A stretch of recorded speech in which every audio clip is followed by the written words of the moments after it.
أبلغكم رسالات ربي وأنا لكم ناصح أمين. Bukankah orang miskinnya muslimin lebih dulu masuk ke dalam surga sebelum orang kaya? Sebagaimana disebutkan dalam hadis sahih, saya akan menjawab iya. Dan ulama merincikan kenapa orang miskin lebih dulu masuk ke dalam surga, karena hisab mereka lebih cepat. Bukan berarti mereka mengalahkan orang-orang yang kaya. Sampai ulama berselisih pendapat dan ujung-ujungnya paling banyak pendapat tentang masalah mana yang lebih afdal. Orang kaya yang suka bersyukur dengan orang miskin yang suka bersabar.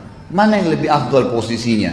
Ujung-ujungnya adalah mereka menemukan ternyata orang yang kaya bersyukur lebih afdal daripada orang yang miskin sabar. Dua-duanya punya potensi, dua-duanya punya fadilah, tapi di sini ternyata ada hal yang luar biasa yang kadang-kadang luput dari kaum muslimin. Saya jelaskan beberapa dalil ikhwas sekalian. Tentu ini bukan menyalahkan teman-teman kita yang miskin, tidak. Karena Anda miskin pun bisa mengubah nasib. Karena miskin itu masuk dalam takdir ikhtiar.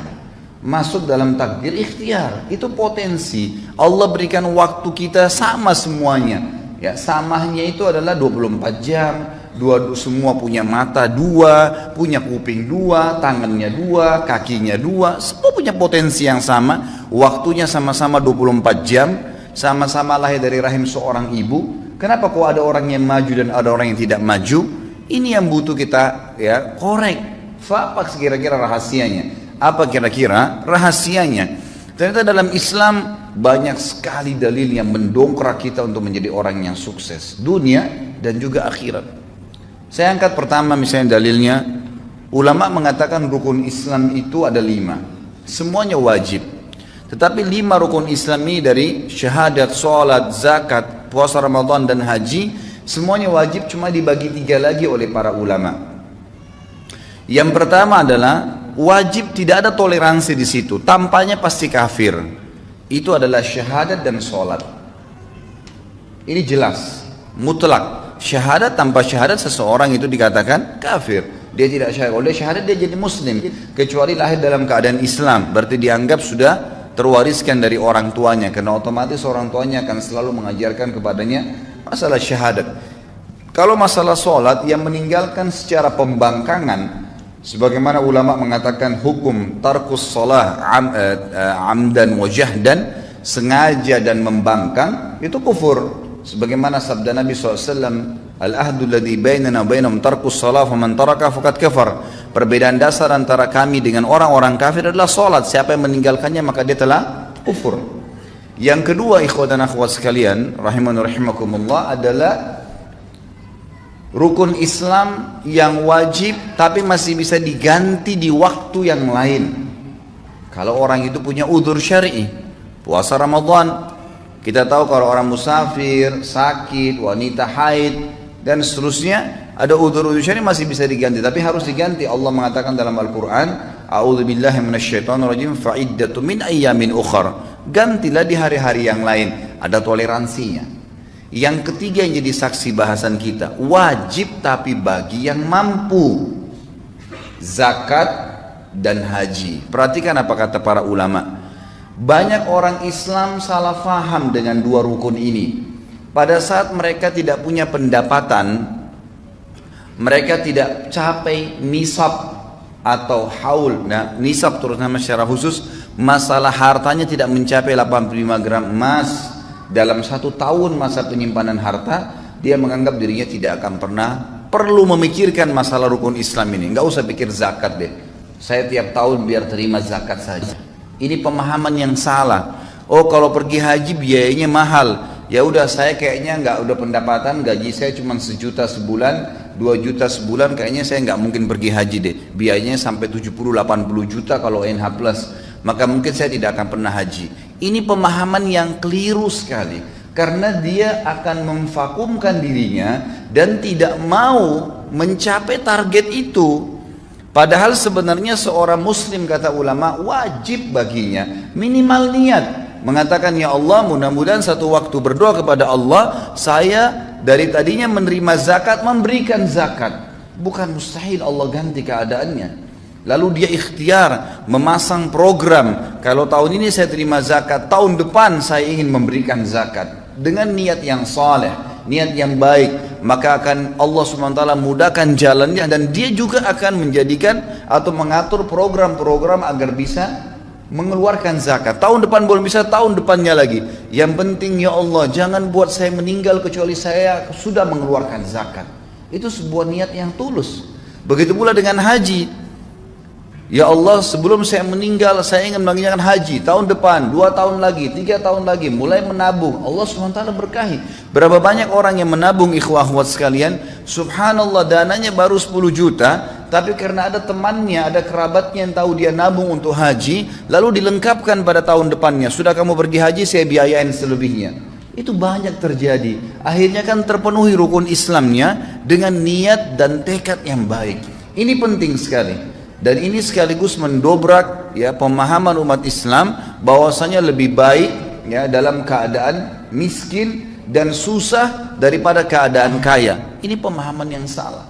Dan Anda semua mampu untuk keluar daripada belenggu itu sebenarnya. Kaum muslimin, nanti akan kita lihat bagaimana keadaan para sahabat yang luar biasa, kehidupan mereka dipenuhi dengan ya kegemerlapan kekayaan dunia yang terjelas sumber dari yang halal, dan juga bagaimana mereka melakukan atau mengeluarkan harta tersebut untuk ya, agama ini dan untuk meraih surga dengan harta tadi.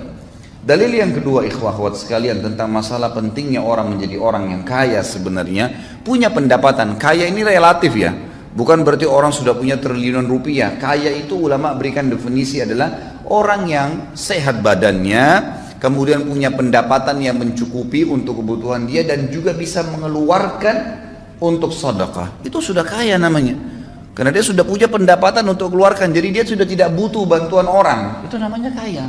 Jadi ini relatif, jangan difahamin berarti Ustaz tuntun supaya kita jadi seorang miliarder, bukan itu maksudnya. Tapi Anda sudah punya pendapatan yang mencukupi hidup Anda dan bisa leluasa membantu orang lain walaupun sebatas kemampuan kita. Itu sudah kaya namanya. Sebuah hadis Bukhari bahwasanya telah datang sahabat-sahabat yang miskin kepada Nabi SAW. Sebagian mereka datang lalu berkata, ya Rasulullah, sahabat-sahabat kami yang kaya banyak sekali di Madinah ini, mereka mengalahkan kami dari sisi pahala. Kami sholat, mereka sholat. Kami puasa, mereka puasa. Kami mengerjakan apa saja ya kegiatan berjihad, mereka berjihad. Artinya mereka melakukan apa yang kami lakukan, semua dapat pahalanya sama. Tapi mereka mengungguli kami karena mereka bersedekah dengan harta mereka. Kami nggak punya itu ya Rasulullah. Ajarkan kepada kami perbuatan amal yang kalau kami kerjakan kami bisa menyaingi mereka dari pahala sedekah mereka itu. Kata Nabi SAW, bacalah Subhanallah 33, Alhamdulillah 33, Allah Akbar 33. Hadis ini kebetulan tidak dikaitkan dengan masalah sholat umumnya, gitu kan? Sebagaimana ada hadis yang serupa, pernah Fatimah meminta kepada Nabi SAW radhiyallahu anha untuk diberikan seorang pembantu untuk membantu beliau. Lalu kata Nabi SAW, wahai Fatimah, maukah saya ajarkan kepada kamu perbuatan yang mengalahkan pembantu itu, mengalahkan, menghilangkan rasa capekmu? Bacalah Subhanallah 33, Alhamdulillah, Allah Akbar 33. Hadis yang serupa tadi terjadi pada awal saya bahaskan. Maka sahabat-sahabat miskin ini pulang lalu mengamalkan. Tidak lama kemudian dalam hadis Bukhari dikatakan mereka datang kembali lalu berkata, ya Rasulullah, sahabat-sahabat kami yang kaya mendengarkan sabda Anda dan mengamalkan juga. Artinya apa? Mereka ngalahin kali. Mereka mengalahkan lagi kami dari sisi pahala. Karena zikir itu pun diamalin sama mereka. Apa jawaban Nabi SAW? Diberikan kakiat yang lain, ya, diberikan ke jalan keluar yang lain seperti tadi diajarkan zikir itu. Jawaban Nabi SAW sederhana, memotivasi sahabat yang miskin, dzalika fadlullahi yu'tihi man yasha. Itu karunia Allah yang Allah kasih kepada siapa yang dia mau. Maksudnya teman-teman sekalian, mintalah kalian kepada Allah agar bisa bersama-sama dengan orang-orang yang kaya itu. Coba cari karunianya Allah Subhanahu wa taala. Jangan bergerak. Dalam pepatah bahasa Arab dikatakan fa inna haraka barakah. Fa inna fi harakatin barakah. Setiap gerak upaya Allah akan nilai dan Allah akan berikan berkah. Yang salah kalau seorang muslim vakum, bahkan kadang-kadang subhanallah kerja di sebuah tempat yang haram, lalu mengatakan saya mau makan apa ya kalau saya keluar dari sini. Subhanal Khaliq. Lalu anda waktu di rahim ibu anda selama 9 bulan pernah berpikir nggak makan dari mana? Ibu kita setengah mati ngunyah makanan, lalu kita mengambil saripatinya. Dia setengah mati minum yang bergizi, ya, yang bernutrisi tinggi dan seterusnya. Kita cuma ambil saripatinya. 9 bulan kita nggak pernah pikir makan dari mana. Waktu kita masa anak-anak, belasan tahun, bahkan mungkin anda sampai SMP, SMA, itu anda tidak pernah berpikir dari mana orang tua kita dapat uang. Kita cuma tahu butuh bayar ini, butuh beli ini, dan seterusnya. Cuma mengeluh saja dan dibelikan. Dari mana anda pernah berpikirkah dari mana uangnya? Kita makan terus bertahun-tahun. Kenapa setelah 2 tahun, 3 tahun kerja di sebuah instansi yang haram secara agama, konsekuensi tanggung jawabnya besar hari kiamat, lalu anda mengatakan kalau saya keluar saya mau kerja di mana? Subhanallah. Dulu masih bayi, belum punya titel sarjana, tidak pernah takut. Sekarang sudah sarjana ketakutan. Mana iman dan amal saleh kita? Mana keyakinan kepada Allah Subhanahu wa taala? Maka ini harus difahami ikhwan dan akhwat sekalian, bahwasanya Allah Azza wa Jalla akan menentukan dan memastikan janjinya sebagaimana Allah berfirman, a'udzubillahi minasyaitonirrajim, innallaha la yughayyiru ma biqaumin hatta yughayyiru ma bi anfusihim. Allah enggak akan ubah keadaan satu kaum sampai mereka sendiri mengubah diri mereka. Harus berupaya, berusaha, baru Allah keluarkan, gitu kan?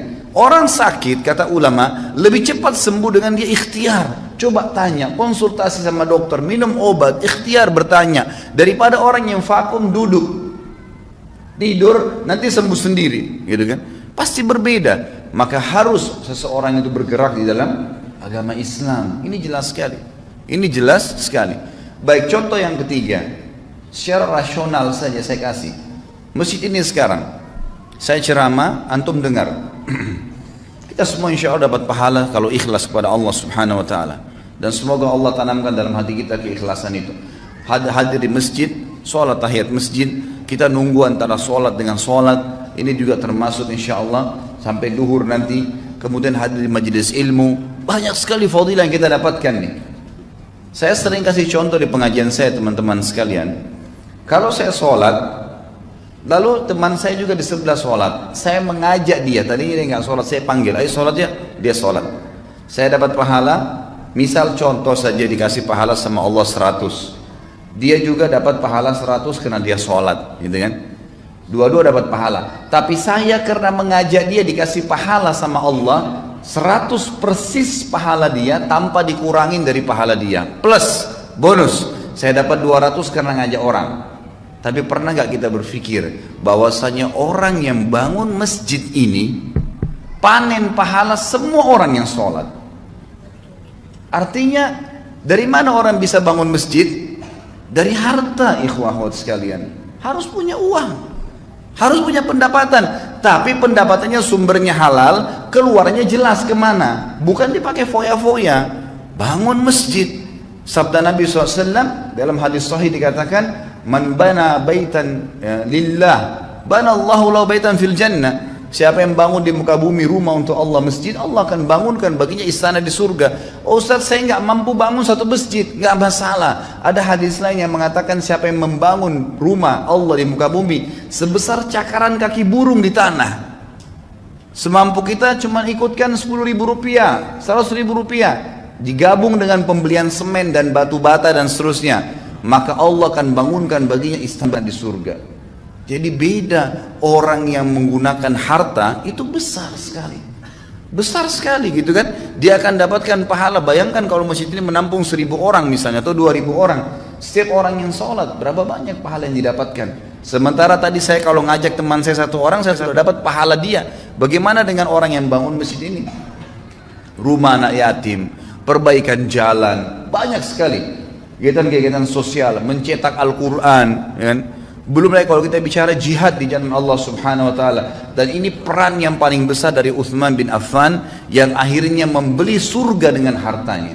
Karena beliau luar biasa dalam menginfakkan hartanya. Dan subhanallah, kata kuncinya di sini, Uthman bin Affan tidak punya ijazah dari Amerika ekonomi.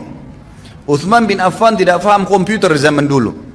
Uthman bin Affan radhiyallahu anhu adalah seorang yang lahir dari Mekah, belum bisa membaca dan menulis. Karena masyarakat Mekah itu tidak bisa membaca dan menulis. Tapi kita lihat nanti bagaimana kekayaan yang Allah Azza wa Jalla bukakan karena satu kata kuncinya. Sumbernya halal, kemudian rajin berinfak. Itu dibukain sama Allah Subhanahu wa taala. Berapa banyak orang yang punya ijazah S1, S2, S3, profesor. Biasa saja keadaannya. Berapa banyak orang yang punya perusahaan banyak, besar, mobilnya mewah, tapi pada saat meninggal ternyata utangnya lebih besar daripada asetnya karena terlibat dalam masalah ribawi.